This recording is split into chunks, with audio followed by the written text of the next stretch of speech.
So just today I got the final card to finish my Pirates of the Caribbean Pocketmodel set, and that was number 11, the Hanyu Pinyon. It is a junk ship, and huge thanks to, I believe it's Wolf97 or something along those lines from miniaturetrading.com.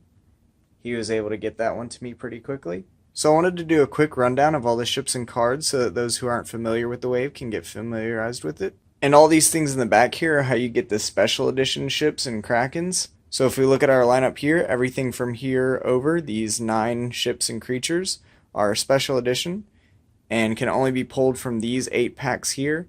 And then this one was a promo that was available separately. So the cards numbered 1 to 90 here are the ones that you can actually pull from the booster packs. Anyways, doing a quick overview here, we've got our 4 5-mast ships here. They are all rares. Then right after that, we've got our 4 1-mast ship. They are also all rares. And then we've got our 3-mast junks that are rares. These right here, 3 of them. Or I'm sorry, 4 of them. And then we've got 4 2-mast junks that are also rares.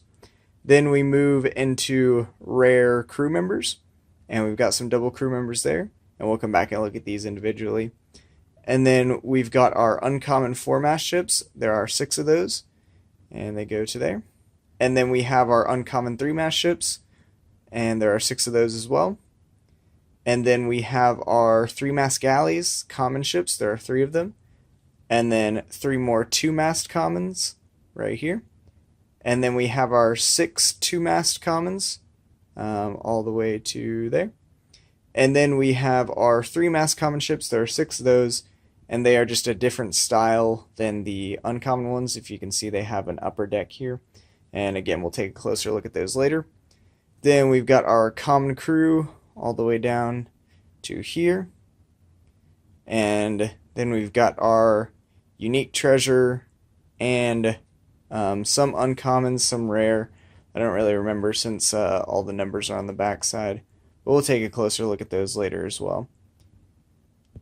And then at the bottom here, we've got our 2 super rares, the Black Pearl, a 4-mast see-through ship, and then the Fantasia, which is a 1-mast based off of Mickey's Sorcerer hat. Then we've got Cursed Captain Jack, the super rare crew, and then the Kraken Gong, the super rare unique treasure. Then down here at the bottom, we've got our 4 4-mast special edition ships, and those, each one of them came in one of these value boxes here. So I actually have an extra of the Sea Nymph, although it's missing the back mast, so I was able to get another one complete. Then here we have the 4 Krakens, and 1 Kraken comes in each of these collector's tins, and it's randomized, so you don't know which one you're going to get, but there are 4 different ones. And then lastly here, we've got the promo Flying Dutchman. Not sure how this one was acquired. It was just sold as one of the individual packaged promos that sometimes happen for other sets. And then lastly, on the edge here, we've got the 16 island designs. Not too significant, but they are a thing, so I figured I'd just lay them out so we can take a look at them. And that is all of them. So going down the line individually here, we've got some dice up here. These 4 are actually the big dice that come in these value packs, so that's pretty cool. I like that they have those. Then we've got our miniature dice here that come in every single one of these packs, and as you can see, they have them packaged like this. This one actually has 2 because it is from one of the collector's tins. And then these are just some multicolored ones. I like the blue and the green. It kind of felt like sea colors to me. Got those at a local game store. So anyways, up here we've got the Flying Dutchman, the rare, incredibly rare, hard to find. Thankfully I was able to pull 2, but it took a lot of packs, 20 points. Then we've got the Dauntless, another rare, 16 points on that one.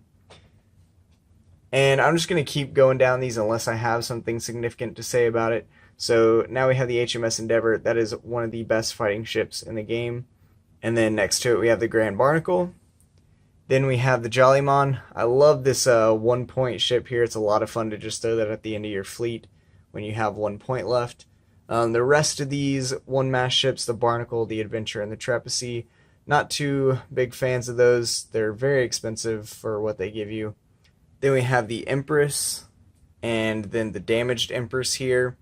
The Hanyu Pinyon, the one I finally just got today, that was the last one I needed. Then the Fuchuan, the Haipeng, the Song, the Ningpo, and the Kintai Fong. My favorites of these, I really do like the color scheme on the Hanyu Pinion. Take a closer look at that one. It's kind of hard to see. There we go. That won't focus. But just love the color scheme on that, as well as the High Pang. I like the damaged white look of that. And I like the build style of the junk ships in general. So then we've got Cursed Captain Barbossa, Captain Elizabeth Swann, Captain Jack Sparrow, and you can either pause and read these or look them up on Miniature Trading. They have them all listed there if you want to see their abilities better. Will Turner. Then we've got Pintel, Rigetti, Tia Dalma, and Damsel in Distress. Cursed Crew 1 and 2, and Leannon Park. Those are all double crew, the only 4 in this wave here. Then we move into our uncommon ships. We start with the Undamaged Black Pearl, which is by far the best 4-mast ship in this wave, although it's very high point cost at 17. Then we have the Damaged Black Pearl, 13 points. The Fleur de la Morte. Again, this is another one that I just love the colors and design on. Flower of Death there. Then the Wicked Winch, the HMS Interceptor, an incredibly fast ship, especially with that ability there. Then we have the HMS Success and the Edinburgh Trader, and the HMS Rose. That one is very expensive for a 3-mast ship. Not really worth it in my opinion. The Resistance, the Revenge, the Fortune, Satisfaction. Nothing really to say about those. Then we have the Seraph, the Kerback, and the Pearl. Not particularly fond of the look of the galleys. I've said that many times before. However, I do have to admit some of these are very good with their abilities and cannons, especially for the price. And the galley ability gives it some other perks as well. So we've also got the Swift, the Otter, and the Dragon. Then moving on to our 2-masts, we've got the Comet, the Hound, the Blazer. Those can be some fun ships to play around with. Then the Fancy, the Dolphin, and the Paradox. You really can't get much better than 4 points for a 2-mast ship with 5 cargo space. I like that one a lot. And then we have the Princess, the Ranger, Centurion, and then the Raven, and lastly the Hyena and the Victor. Those are 2 of my favorites for the common 3-mast ships.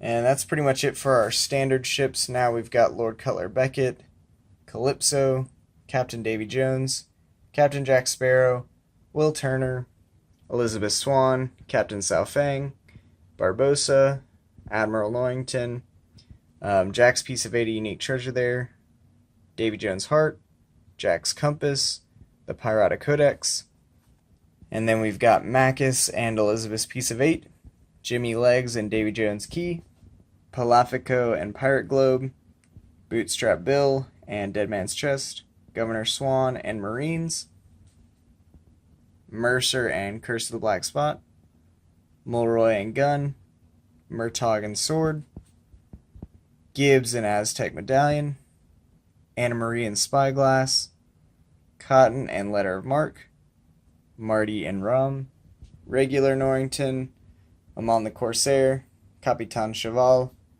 Gentleman Jacquard, Sri Sambaji, Mistress Ching, Captain Villanueva. And so that's all our unique treasure and crew. Then we get into the super rares. And again, this one is the only one that is semi-transparent. And I will never get over that. That just looks so cool.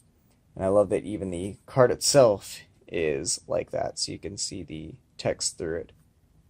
And here's the Fantasia. Very pretty ship as well. Very expensive for a 1-mast.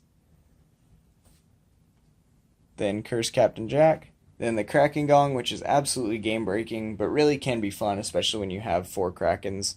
It completely screwed me over in a game I played the other day. But it was a cool ability nonetheless. Then, like I said, we've got our 4 special edition ships that came in these value packs up here.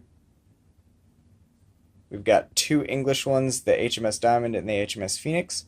And the Phoenix also has one of my favorite color schemes on it.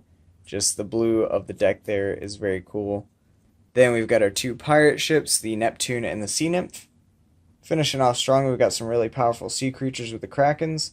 By far the best ones are Beastie and the Kraken, since they are both eternal, and have pretty good cannons on those. Then we've also got the Kraken and a fearsome creature. And for our final ship, we've got the Promo Flying Dutchman, number 300, And this one is the same in every way to the 001 Flying Dutchman.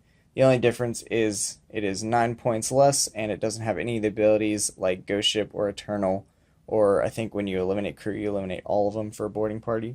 So other than that, it's exactly the same. And that is the entire wave. It took me about a month to get this all from start to finish. Well, technically not start to finish, because I actually had some of this game like 11 years ago, and this is the very first checklist that I had from way back then. And it feels amazing to finally have everything checked off and know that I really did collect it all. And then the only thing not listed on this right here is the promo Dutchman. So despite the numbers, all in all, there are 99 cards in this set. And just some shoutouts I gotta give. I could not have done it without Wolf, whatever his number is, from Miniature Trading for the Hanyu Pinyin, as well as Atreyu from the Facebook group for the Kraken, and Patrick Navarro from the Facebook group for these two value boxes. Additionally, Shine1BR on eBay for plenty of these booster packs, as well as Hills Wholesale Gaming for plenty more booster packs, as well as WoW Loot Sellers on eBay for these collector's tins. So that is everything. Again, thank you for watching. I hope you had fun going through all the unboxings. And if you haven't seen them, you can go to my channel. Pretty much everything here I have shown unboxing. I have recordings of that. So go check it out if you didn't get to see any of that. And that is it for now.